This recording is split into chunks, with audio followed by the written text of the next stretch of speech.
All right, I'm going to cover 5 things. We will get to the gold depository, and we will get to how you can do that. Some great news that happened today.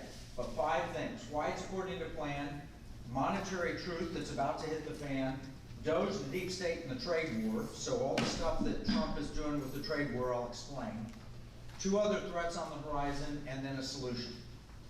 I'm going to go fast. I've got 2 books back there. I don't want money to interfere with you having a book.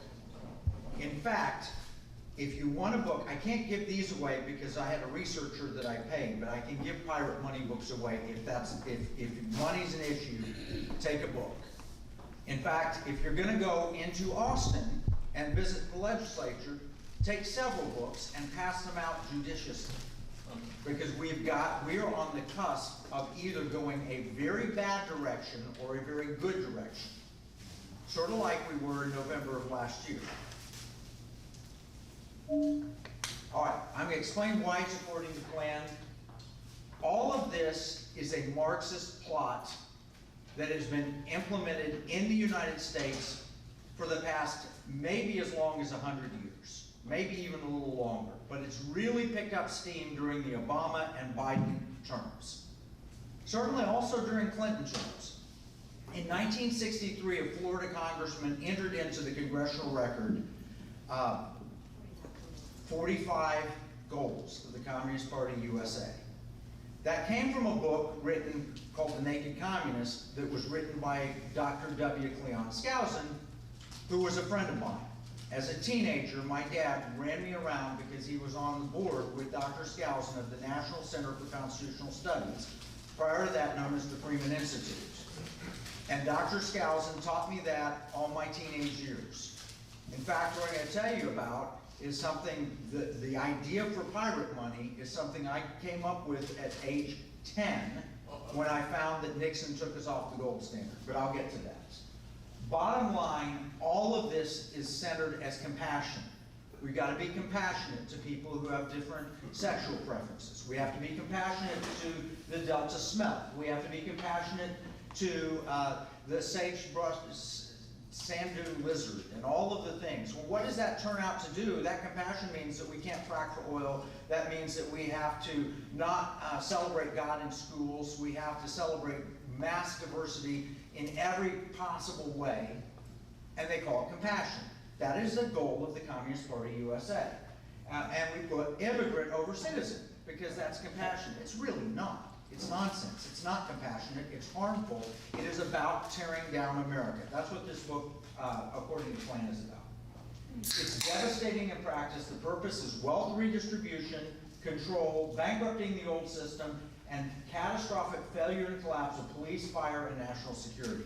And if you don't believe me, just think back a couple of years when we were dealing with Black Lives Matter, which is a wonderful thing in sentiment, but the people who were running it took the money, and what did they do with it? They bought themselves houses, right? It wasn't actually about helping people. It was actually about making a certain class, certain group of people that were running this rich. That's what happened. You can look back at the history and you see it. Okay, and what did they want? To defund the police. And who did that help? Nobody. Who gets helped when the police get defunded except anarchists and chaos? That's what happens, right? Okay, my background is I've got 40 years in the investment industry. I should update that slide because I actually now have 42 years in the investment industry. I'm getting a little older. I managed $2.4 billion for the Template organization. I started researching economic warfare for the Pentagon in 2008. I was hired as their consultant for that. I wrote the seminal work on economic warfare that is still being taught today in the war colleges and the intelligence agencies. Glenn Beck picked up on it. Eventually I had a Blaze television show, which I still host, called Economic War Room. And I have an American Family radio program called Pirate Money Radio. We are a solutions to action tank, STAT, S-T-A-T. Our purpose is to find problems and fix them. We do not wish to be talking heads. You have plenty of those. You can turn on Fox News and see talking heads 24 hours a day, 7 days a week, and they will tell you what the problems are. But will they do anything? Absolutely not. That's what we're here for. I've written 4 best-selling books. One was a New York Times bestseller. My 2 most recent, we have back for sale, $10 each, according to plan and PowerPoint. Okay, this is all according to plan. I've established that, I hope. If not, I'll answer questions on it. But this was planned out, and you can see the 45 goals and understand it. Number 2, there's an undeniable monetary truth that we are about to face. When I say undeniable, I mean undeniable. This is Jerome Powell, he's the head of the Federal Reserve. He says we're on an unsustainable fiscal path. Is he right? 100%. He knows it. Everybody in Washington, D.C. knows it. Does that mean they stop spending money? No, they're fighting DOGE, who's trying to get them to stop spending wasteful money. Here's our national debt. When I wrote this book, it was June 24, 2023, so it's not even been 2 years when I wrote this book, and you can find that on a page in the book, Pirate Money. We had $32.1 trillion in debt. I looked at it yesterday, it was $36.7 trillion. That means we've increased our debt $4.6 trillion in less than 2 years. You know, when I first started talking in the Pentagon, we had a $10 trillion total debt. And now we're adding $4.6 trillion. We'll add $5 trillion before the second year is out. $5 trillion in 2 years. This is not sustainable. And when you ask, what is $1 trillion? And you might ask that, what is $1 trillion? If I took all of your credit card debt and all the credit card debt of every American and added it all up, it would be about $1 trillion. We owe 37 times that at the federal level. That is not sustainable. We're on a fast path to bankruptcy. Okay, do they know what they're doing? Let me pray. This is Jerome Powell. He's on 60 Minutes. Let me tell you what they see. When they see a financial problem, what do they do? You simply flooded the system with money. Yes, we did. So to lend to a bank, we simply use the computer to mark up the size of the account they have with the Fed. So it's much more akin, although not exactly the same, but it's much more akin to printing money than it is to borrowing. You've been printing money. Well, effectively. Where does it come from? You just print it? We print it digitally.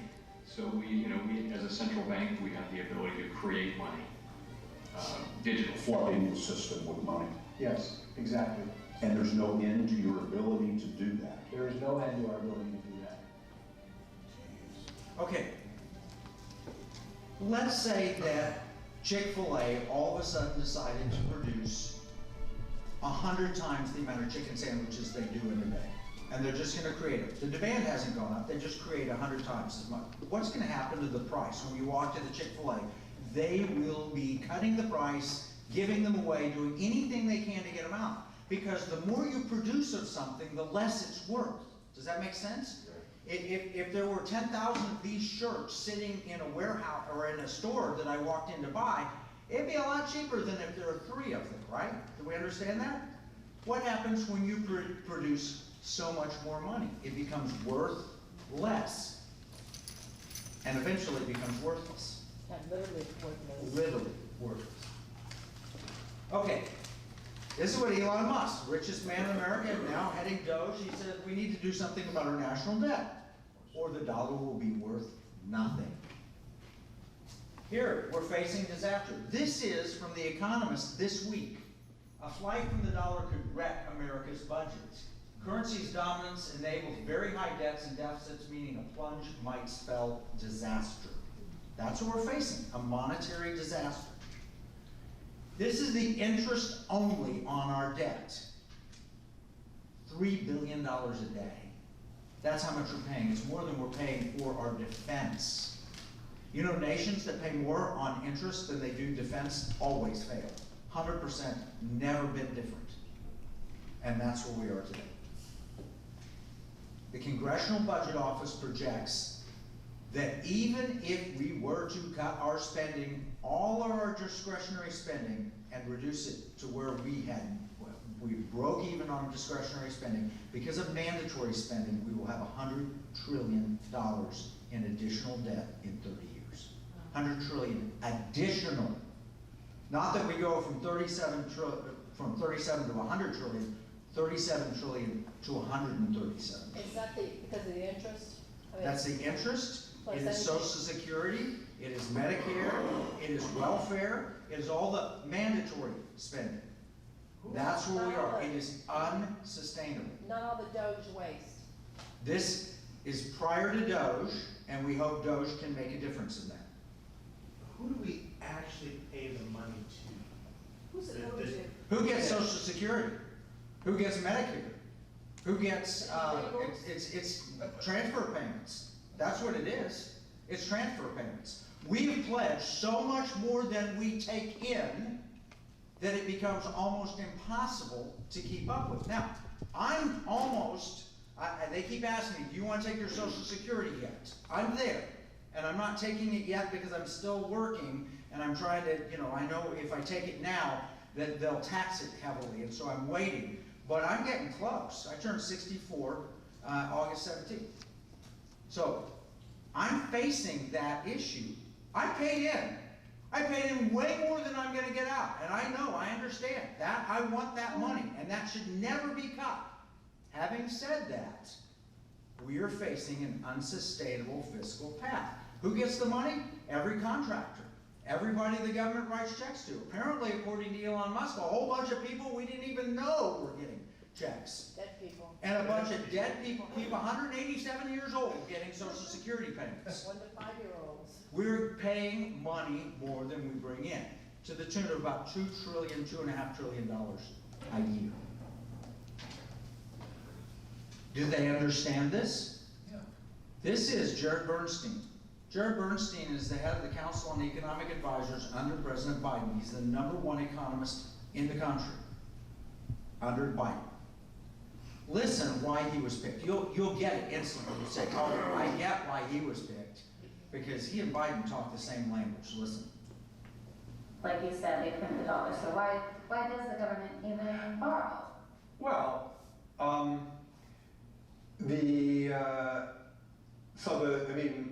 again, some of this stuff gets, some of the language at the some of the language and concepts are just confusing. I mean, the government definitely prints money, and it definitely lends that money, which is why the government definitely prints money, and then it lends that money by selling bonds. Is that what they do? They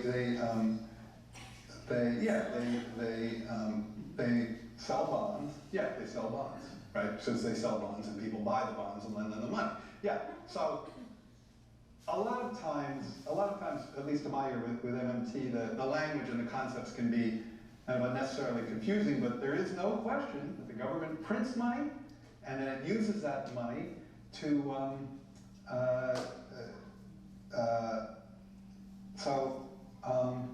yeah, I guess I'm just, I can't really talk, I don't get it. I don't know what they're talking about, like, because it's like, the government clearly prints money, it does it all the time, and it clearly borrows. Otherwise, we wouldn't be having this debt and deficit conversation, so I don't think there's anything confusing there. Now do you see why he was picked by President Biden? They're perfect. And he would have been great for word salad Harris as well, right? He was somebody's golf buddy that said, hey, why don't you have this job? Yeah, actually, he wasn't even trained as an economist. Here's what he was trying to say. He was trying to say that it doesn't matter how much money we print, because they had something called modern monetary theory that said, we'll just mint a bunch of platinum coins, we'll put $1 trillion on each one of them, and the Treasury will issue them out, they're $1 trillion coins, and we'll pay off the debt that way. They literally had that proposal. Paul Krugman wrote it up in the New York Times. This is nonsense. Yeah. When you print money, I'm going to try and take questions at the end if you don't mind, but go ahead. He makes reference to the government printing money. They do. Doesn't the Federal Reserve print it? No, they create money. There's a difference, it's a technical difference, but you can go to the plant in Fort Worth and watch them print $100 bills. The government prints those money. They print Federal Reserve notes. But the Federal Reserve creates money. And how they create money it gets a little complex, but essentially they create it by buying bonds. And that's what he was not understanding or able to. So when the federal government issues bonds, they're sold to one of three parties. It'll be sold to the US citizens, and you can buy those bonds, it could be a mutual fund or whatever. They'll sell it to foreign nations or citizens, or they'll sell it to the Federal Reserve. When the Federal Reserve buys it, it's called monetizing the debt. Essentially, they're just creating fake money out of nowhere and buying the bonds. And eventually those bonds come due and the federal government has to pay the Federal Reserve back. Here's the fact, you know it, Federal Reserve is neither federal nor a reserve, right? You understand that. Yeah. But that's the scheme that they established in 1913. Brilliant book written on it by G. Edward Griffin, a guy I know, titled The Creature from Jekyll Island. And you're welcome to read that, or you'll get a good sense of it if you read Pirate Money. This is not how money was supposed to be, but that's how it is. Okay, inflation from August 1971 to the present has caused your dollar to lose 90% of its purchasing power. And it's worse than that, actually. That's just the reported CPI. I'll give you an example. I was 10 years old. I bought a Hershey bar for 10 cents. Go to Quick Trip or Buc-ee's or anywhere you want to go, Walmart, and find me a candy bar for 10 cents. They don't even have 10-cent little mini candies at the restaurants anymore. Now they're 50 cents for that little piece of candy. Bottom line is inflation is crazy. I give the example. In 1971, my dad came to me and he said, I'll give you $1 to cut the lawn. Now I was a smart-mouthed, tiny little kid. I was a nerd and I was itty-bitty. And I looked at my dad and I said, but Dad, the minimum wage in America is $1.60 an hour, and it will take me at least an hour to cut that lawn. Fine, I'll give you $1.60. I took that, put 2 dimes aside to pay my tithe at church, and $1.40 was left, and that bought me a cheeseburger, fries, shake, a Spider-Man comic, a Slurpee, and what? And a candy bar. All of that, and I had money left for savings. You add that all up, that $1.60 worth of stuff, it's about $25 today. That's how inflation operates. August 1971, 10 years old, my dad walks in and says to me, Kevin, Nixon just ended the gold standard permanently. And I said, well, that's going to cause inflation. Yes, I was that nerdy. And he said, I don't know what we're going to do about that. You couldn't own gold in America at that time. He did go to Switzerland. Well, and you could. not legally. Legal. Not legally. Illegal, my grandpa said. In 1974, they allowed Americans to buy gold again. But I asked my dad, he was going on a trip to Switzerland, and he said, would you like me to bring you some chocolate? And I said, no, I want some gold. And he did. He brought me a little tiny gold coin that I have today. Bottom line is, I realized that's going to create inflation. And look what it did. You see, inflation is just bouncing along at a fairly low level until August 1971, and it takes off. Now, here's the reality. You couldn't own gold as an individual from 1933 until 1974. In 1971, however, foreign countries could bring their dollars and they could take them to the Federal Reserve and they could exchange them or to the Treasury and get gold out. And Charles de Gaulle decided he wanted some gold and not all this paper. So he showed up with a destroyer to get his gold, and Nixon closed the gold window and said, I'm sorry, you can only have paper. And then they went to the Saudis, and they convinced the Saudis to take only US dollars for their oil. Everything had to be priced in oil. They created what's known as the petrodollar, and we promised to defend Saudi Arabia as long as they recirculated their money that they made back into US Treasury bonds. And that held true from 1973 till 2023. All right, what happens when you print a lot of money? You make a lot of people very wealthy, and the rest of us you make poor. That's what happens. Because if you're close to the people printing the money, you can actually profit from it. And I can show you 100 ways to profit from inflation. But you have to have enough money to be able to do it. You can buy futures, you can buy gold, you can buy hedges, you can buy tips, treasury, inflation protected securities, you can buy all kinds of things, but the average person just gets taken advantage of. This is not economic justice. Watch this. Have you heard of the saying, the rich get richer and the poor get poorer? Nothing explains this better than the Cantillon effect, first observed by 18th century economist Richard Cantillon. When new money enters the system, it doesn't spread out evenly. The closer you are to the source of money creation, the more you stand to gain. For everyone else, money trickles down slowly, often losing value due to inflation. For the entrepreneurial class who are closer to the flow, there's more access to the freshly minted money because the richest people invest in them. The entrepreneurs can then invest and grow their wealth more easily. And for the ultra wealthy, they're right next to the money printer, reaping the benefits of new money first, investing, lending, and multiplying their fortunes before inflation diminishes the dollar's value. The Cantillon effect explains that the effects of money printing are felt by different people at different times. This distorts prices, allowing some to benefit, while others are at a disadvantage. The green line in the graph shows that as the total money supply grows, the richest, which is the red line, are getting wealthier at a similar pace, while the bottom 50%, which is the blue line, are not keeping pace. That's the Cantillon effect. It raises important questions about fairness and the distribution of wealth. As the money supply expands, who really benefits? Think about it. How does where you stand relative to the money printer affect you? So when you have excess money printing, you end up like Zimbabwe or Argentina. You end up like, well, Weimar Germany or Venezuela. See that middle picture right there under the 1 million mark? That's currency, Venezuelan currency lining the streets because it's trash. It's not worth anything. Wow. Well, that's, Trump's been saying that all along. He's right. I witnessed that Zimbabwe too. He's right. I have a 9 million mark. I carry it with me. I also have a $100 trillion Zimbabwe bill. Maybe you could send it to the U.S. government. I actually walked the halls of Congress with a stack of Zimbabwe bills in 2009 that were printed in 2008. And the congressman, I would give him, here, I want you to have this so I can explain to you. I can't take that. I can't receive that. It looks like a bribe.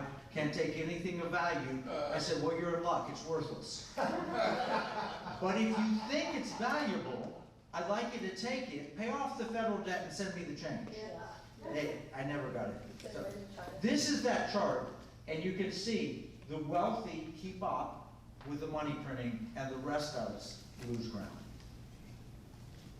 So that's Camelot. You know, he wrote in 1755. What happened in 1789? People realized the peasants have no bread, let them eat cake. Didn't mean they got to eat. And so essentially they overthrew the French government. That destroys a society.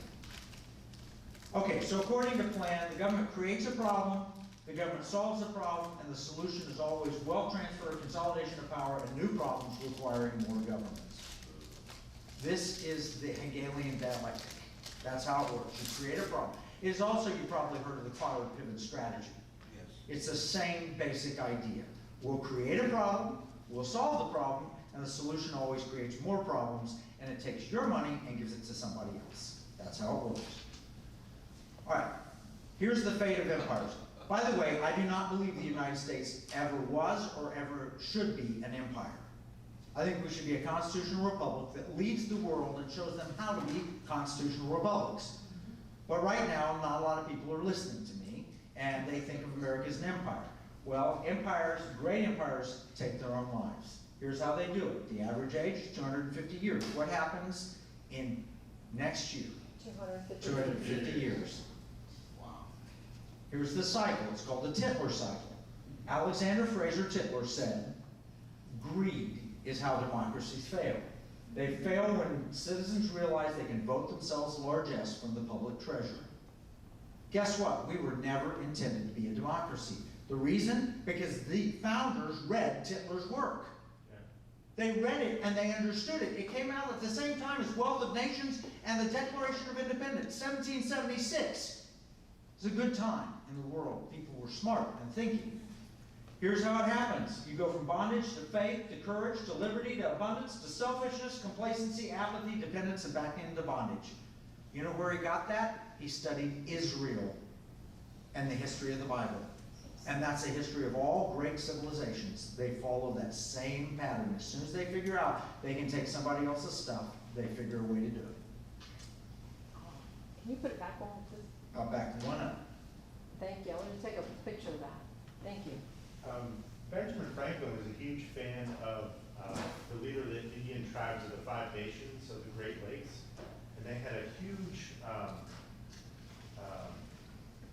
evolved now where they had kind of like senators or representatives, and anyone that didn't listen to them, well, they'd send 1,000 Indian troops to make them listen. And they started it in right around 1600. And guess how long they lasted? About 250 years. Yeah. Yeah, no, that's about how long it takes. All right, I was in Moscow in 2006. I was a guest of Vladimir Putin. I attended the Renaissance Capital Securities Conference in Moscow. I was treated like a king. They fed us well. They had the Bolshoi Ballet perform for us. They even flew in Madeleine Albright to speak to a handful of us. Now, I was representing my former boss, John Templeton, so they treated me like I was a billionaire because he was a billionaire. But the bottom line is I learned what they were planning to do. They were going to create a group of nations called the BRICS nations, Brazil, Russia, India, China, and South Africa. And they were going to use them to dethrone the American dollar. This isn't strange. This was written up in the Wall Street Journal. Igor Panarin, one of Vladimir Putin's closest friends and a former KGB agent, said, America is going to fail from mass immigration, economic decline, moral degradation, the collapse of the dollar. He called our debt a pyramid scheme and said China and Russia would work together to replace. This has been sitting out there. That was published in 2008. I heard it in Moscow in 2006. This is the plan and the intention. And they've been working it. Okay, the next thing I want to talk about is some hope. The DOGE, the deep state, and the trade war. We're going to have to fight all three of those. And then we'll talk about two threats and then a solution. Okay, leap for joy Elon Musk, because Trump is winning, and he did, and he won, and Musk is in there, and they are finding waste. We'd hoped that they could find $2 trillion in waste, and it's more like $300 billion, but they are finding it, and they are making a difference. I know if you saw today, our debt increase in March was the lowest it's been in 5 years. That's good news. Yeah. It's on the right path. It's not nearly enough.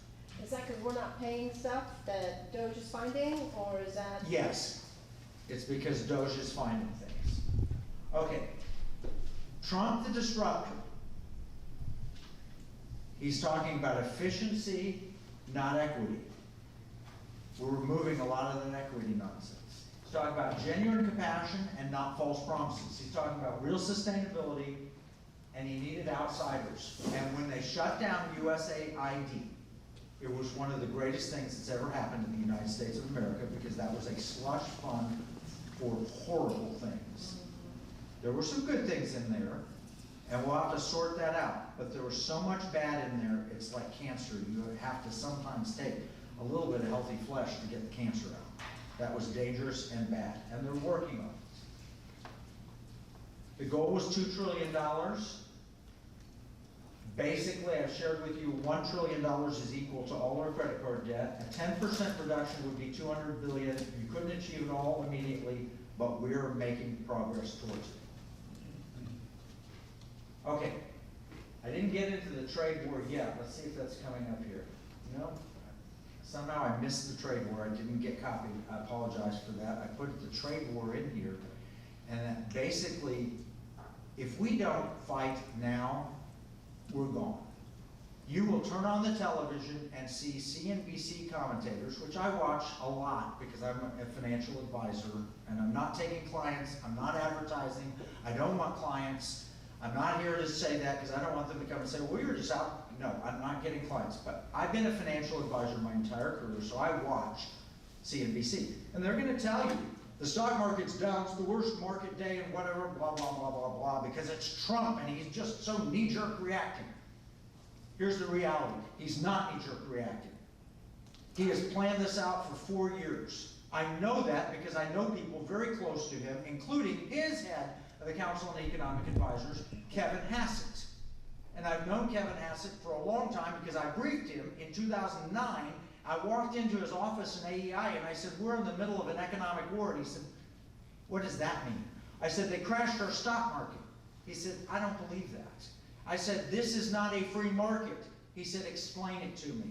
And I spent the next 2 hours debating him, arguing with him, convincing him, educating him, dialoguing, learning from him. and at the end he said, you were right. We're in an economic war. It's not fair. We are not playing fair. We're playing fair and China's not playing fair, and we're being cheated. And I walked through all of it. He got it. He is now running the trade policy. He was out today, 130 nations, since President Trump said, we'll just jack your tariffs up.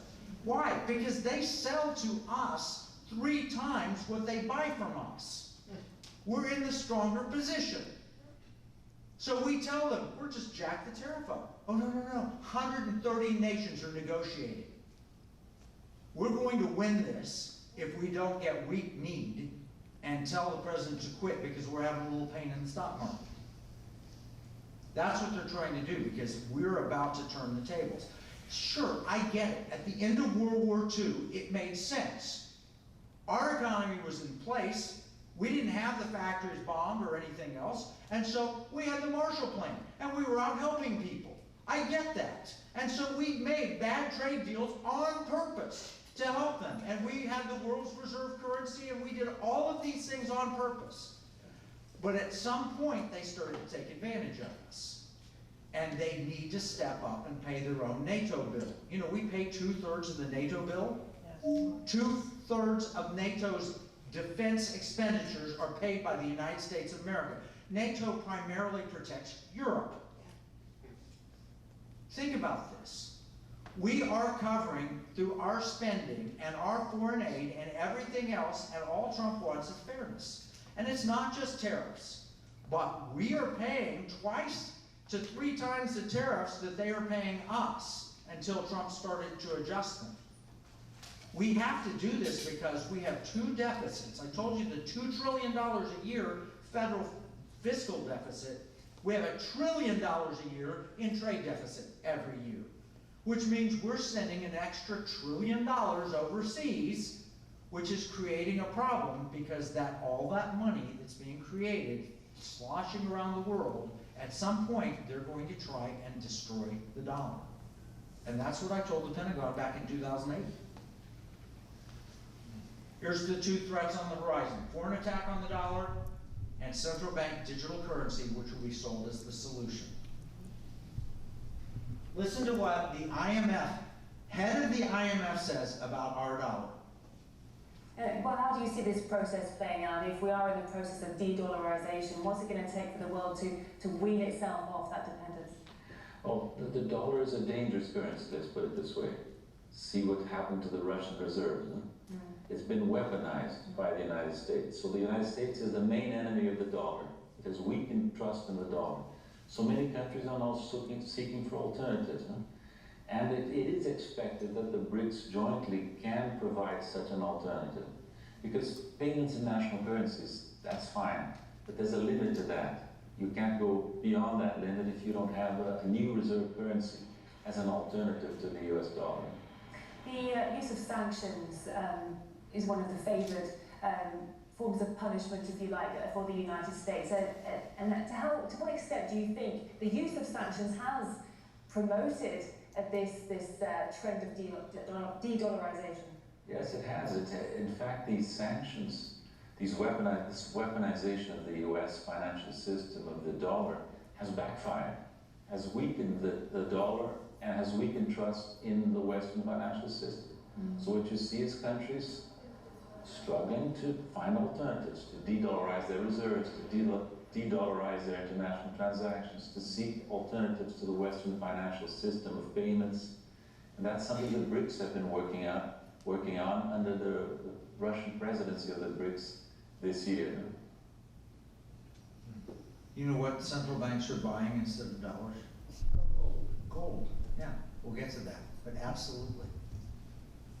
Okay, Elon Musk says if you weaponize your currency enough times, other countries will stop using it, and that's where we are. They're stopping using the dollar. So what do they do about it? President Biden had a plan, Executive Order 14067. Basically, we're going to take all your money and you're going to trade electronically using central bank digital currency. You all know that's bad, right? It's terrible, and I'll show you in their own words where they say it's bad. Well, they think it's good, but you'll know it's bad. 134 countries are developing CBDC, and the purpose of it is absolute control. Listen to this.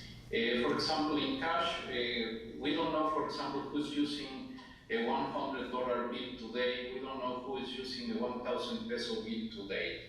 A key difference with the CBDC is that central bank will have absolute control on the rules and regulations that will determine the use of that expression of central bank liability. And also, we will have the technology to enforce that. They don't know what you're using a $100 bill for today, but they want to know what you're using it for. And they want absolute control. Listen to this. This is from the IMF. Called programmability. That is, CBDC can allow government agencies and private sector players to program, to create smart contract, to allow targeted policy functions. For example, welfare payment. For example, consumption coupon. For example, food stamp. By programming CBDC, those money can be precisely targeted for what kind of people can own and what kind of use this money can be utilized. So basically your new money, when you turn in the old money, they'll not only know what you're doing, but they'll control how you spend your money. Chick-fil-A sandwich, well, they didn't support the LGBTQ plus movement sufficiently, so you can't buy there, but Burger King's okay. Or they might say Burger King's bad for you, so maybe you have to go to the salad shop. They will micromanage everything. And if you think I'm exaggerating, think about Mayor Bloomberg, who told you you can only buy a 16-ounce soda. Remember that in New York? Yeah, That's the intention. Meatless Mondays. Here is the World Economic Forum, Eswar Prasad. And the one final note I will make is that if you think about the benefits of digital money, there are huge potential gains. It's not just about digital forms of physical currency. You can have programmability, units of central bank currency with expiry dates. You could have, as I argue in my book, a potentially better, and some people might see it as a darker world where the government decides that units of central bank money can be used to purchase some things, but not other things that it deems less desirable, like say ammunition or drugs or pornography or something of the sort. And that is very powerful in terms of the use of the CBDC. Did you hear? Drugs, pornography, or ammunition, all lumped in the same category. Yeah. All right, good news. Trump has said no to CBDC. Yay! Bad news. The Justice Department ruled and wrote in a filing in December of last year that any money you have is not yours because the government printed it. And therefore it's not yours, you just have permission to use it and we can control it. They did this in a court case, an obscure court case. I'll tell you, a landscaper in New York. The Department of Labor in upstate New York comes in on a landscaper and says, we're gonna find something that you've done wrong. DOL does that occasionally. They walk in and they found a landscaper.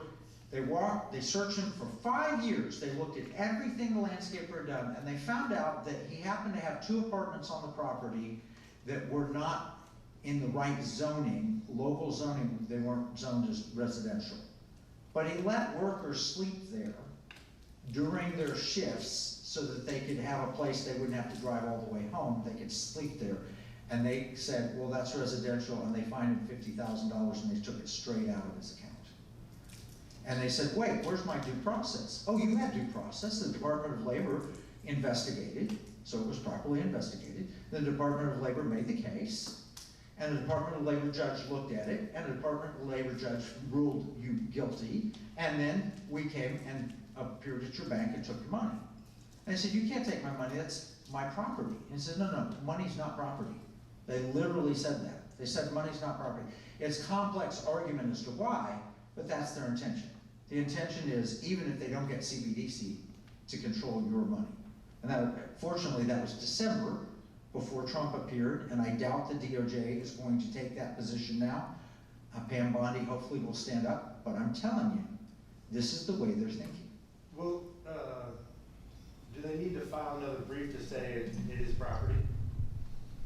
Well, that case hasn't been settled, and so we'll see when it gets settled. But that was their filing arguing that they had a right to take it, because the landscaper sued, because he was deprived of due process. In federal court. In federal court. Okay, let's talk about the solution. We're up to number 5, which is the solution, and this is where you can help me, and we're about to make a huge difference. Number 1, we have to grow our economy faster than we grow our government. That's the only way to stop the debt problem. We have to grow the government more slowly or reduce the size of government, but we have to grow the economy more rapidly. Good news, every 10 percentage point increase in a country's regulatory burden slows the growth rate of GDP per capita by 0.5 percentage point. That makes sense. The more regulations, the less the economy grows. The less the regulation, the more the economy grows. And Trump is reducing regulations. So that's good news. Biden-Harris added enough regulations to cost the average family $50,000. If we had the same regulation we had at the end of World War II, the average income in America would be $330,000, according to a Reason Magazine study. Think about that. Regulations crushing us. We've got to have more entrepreneurial spirit. That was the case in Hong Kong. You know, the fastest growth economy in the world, when I married my beautiful bride back there, Marnie, in 1999, I visited Hong Kong. It's the fastest growing economy in the world. It was also the freest economy, according to the Heritage Foundation. We need to get back to that free economy. That's one of the steps. Auburn University says every single regulator destroys 138 private sector jobs. So we got to lay off some regulators. We need to have an energy boom. We need to have a rapid energy boom. Drill, baby, drill. We need to have MAHA change the healthcare cost curve by helping people get healthier and stop feeding them garbage and stop over-vaccinating and all of the different things. I'm not a doctor, I'm not an expert, but I can tell you our health system is not working, and it's not because it's a fee-for-service. It's not, that's what not. It's because we have bad health habits and our government pushes bad health habits. And hopefully RFK Jr. is going to help with this. That will make a big difference because a lot of the costs you asked earlier, who gets the money? A lot of it is healthcare. Here's a trade war. We have to win the trade war.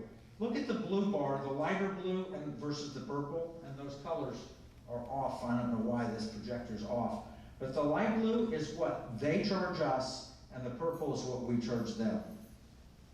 China, EU, Vietnam, go down the list. There's nobody that we're charging more than they're charging us in tariffs. This is pre-Trump changes. And now China says they're going to stop selling us batteries. No more batteries. No more lithium. I did a whole show on this, by the way. Rare Earth Minerals will be out Thursday on Economic War Room. If you're not subscribing and watching our shows, we explain the whole thing. Did you know that you can get all the lithium you need from right here domestic supplies, including coal ash?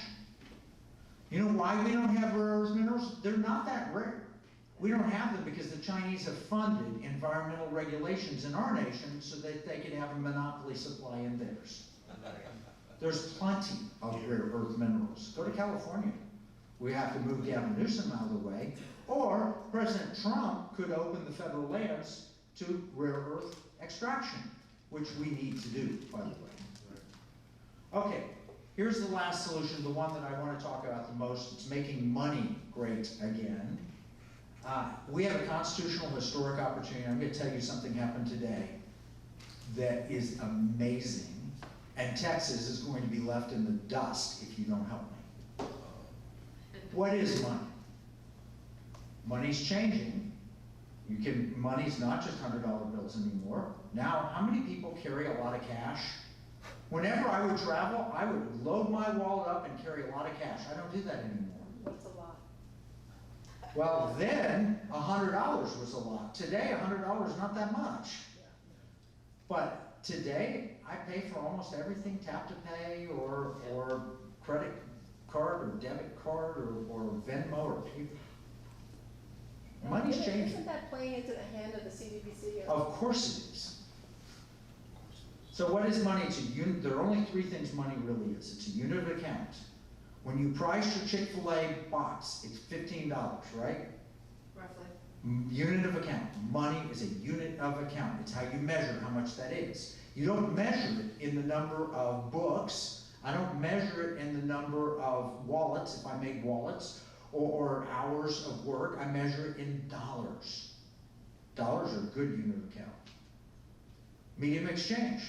I don't want to exchange a live chicken for a chicken sandwich, or eggs, or wheat for a chicken sandwich. I want to pay in dollars because it's a good medium of exchange. So the farmer can pay the fertilizer maker, and he doesn't have to pay him in chickens. It's not a barter system. You have a good medium exchange.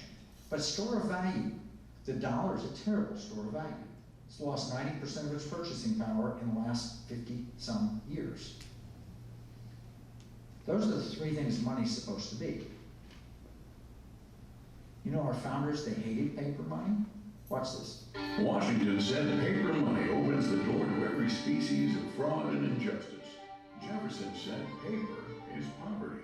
Hamilton said to emit an unfunded paper as the sign of value ought not to continue a formal part of the Constitution. The founders hated paper money, so they put a pirate money clause in the Constitution for our state to use. Learn how it works at the Pirate Money Booth, or learn more at transactionalgold.com. So what did the founders think money was? They thought it was gold and silver. Article 1, Section 10 of the Constitution, it says the state shall make nothing other than gold and silver legal tender in the state. Period. A continental note, I have one, printed in 1776 in Philadelphia. It's a beautiful little historical document. It says this is payable to the bearer on demand for Spanish mill dollars. It's a $4 note, or the equivalent in gold and silver bullion. A Spanish mill dollar was a certain weight of silver. They didn't want British pounds or farthings or shillings or anything else British. They used what was known as a Spanish mill dollar. It's also known as a piece of 8 because you could cut it into 8 silver pie-shaped wedges, and those were each known as a bit. Or, on gold, they used gold doubloons, which was a Spanish double escudo. When you hear gold doubloon and pieces of 8, don't you think pirates? That's why I call my book Pirate Money. The founders did not want, George Washington, you hear this? He threw a dollar across the river. Have you ever heard that apocryphal story? He did not wad up a picture of himself and toss it across the river. It was a Spanish mill dollar, and by the way, I looked it up. Historically, it could be done. It was the Rappahannock River that he threw it across. And they took a guy out there and cracked 100 years ago. They said, that's a myth, it never happens. They took a guy out there and he actually did it. You could throw a dollar coin across.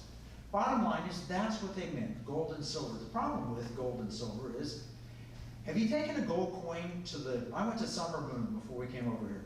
Try taking a gold coin into Summer Moon and asking them to give you a cup of coffee and then make change. I've got it. I've got all kinds of videos where I walk in with people and say, hey, I'd like to buy that, and here's a gold coin. And they're like, what would I do with that? How would I do that?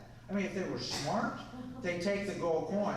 Yeah, and then They wouldn't know how to change it. They wouldn't know how to change it. You'd have coffee for the rest of your life. Constitutional money was a dollar, a Spanish mill dollar, also known as a piece of 8. It's in the Constitution right there, Article 1, Section 10, and they said no bills of credit. Those are unconstitutional. No bills of credit for a state, and they didn't even say no for the federal government because they said if we didn't give that authority to the federal government, they don't have it. Unfortunately, they took it anyway. All right, in the 19th century, we had real money until the Civil War. To pay for the Civil War, the South created Confederate money and the North created greenbacks. Why were they called greenbacks? Because the only thing that backed them was the green ink on the back. That's what they were, unbacked paper money. By the way, it was ruled completely unconstitutional in 1868 until Ulysses S. Grant packed the court, and then they ruled it constitutional in 1870. But I digress. Have you all read the book, The Wonderful Wizard of Oz? Read the book, not the movie. Anybody in here read the book? Have you seen the movie? Yes. What color are the slippers that Dorothy wore? Ruby red. not in the book. They were silver, because this book was written to explain monetary theory. Yeah.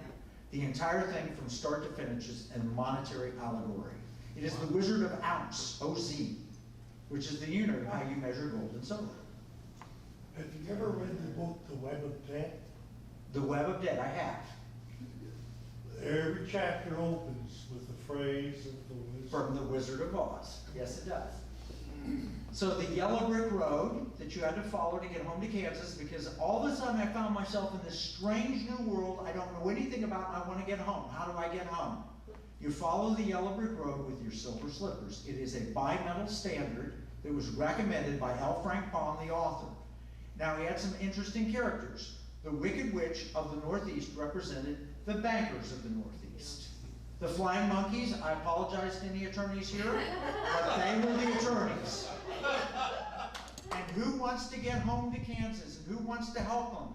The politicians, cowardly lion. They promise a lot, but they don't deliver a lot, right? But who wanted to go? The factory worker, the Tin Man, the farmer, the Scarecrow, and Dorothy, and even her little dog Toto, who was the teetotalers. If you read the book all the way through, this is a story of monetary allegory. So we'll check out the wizard in the Emerald City, Emerald being the greenback city, and we peek behind the curtain. What's backing this up? Nothing. There's no power behind the curtain. That's the story of the Wizard of Oz. Who was the wizard then, Rockefeller? No, right. I don't know who the wizard was supposed to be. That's a fair question. I know it was representing the printing of unbacked money. And so it was somebody without any real authority, and then push comes to shove, has to admit that the silver shoes and the yellow brick road, the golden road, that's the way home. Was that the China balloon they flew back in? Yeah, maybe it was the China balloon that trend first. So, I mentioned The Creature from Jekyll Island, written about when the Federal Reserve was created in 1913. Marnie and I visited Jekyll Island, took our picture there, took a copy of the book Pirate Money. I've got my picture there, and left a copy there at the Federal Reserve to teach them a thing or two about money. But in 1933, FDR confiscated gold. Do you know why he confiscated gold? He said it was being hoarded because people weren't spending it. And so what we tried to do is we're going to make a way to make gold and silver transactional again so you can spend them. Okay, Nixon ends the gold standard, and what did the first thing he did was institute wage and price controls in 1971. That's what Kamala Harris wanted to do. She wanted to create wage and price. Go ahead. Along with Web of Debt and Return to Jekyll Island, there's a third book, The Truth Shall Set You Free. The three of them are just fantastic. Who wrote The Truth Shall Set You Free? Because it sounds familiar. I read all this stuff, but it's 50 years ago I read it. I don't know. Yeah, not Web of Debt. I read Web of Debt more recently, but. And the Web of Debt is available as a PDF download. Yes. Free. Yeah, absolutely. Great book to read. Yes. Buying power, it doesn't read as easily as this one though. Yeah. Just a plug for my book. Buying power the last 50 years, you can see the dollar's lost 90% of its purchasing power. Article 1, Section 10 says, no state shall make anything but gold and silver coin in tender and payment of debts. What has Texas made in tender and payment of debts? Nothing. That's sitting in the Constitution. We haven't done anything with it. Why not? Shouldn't we?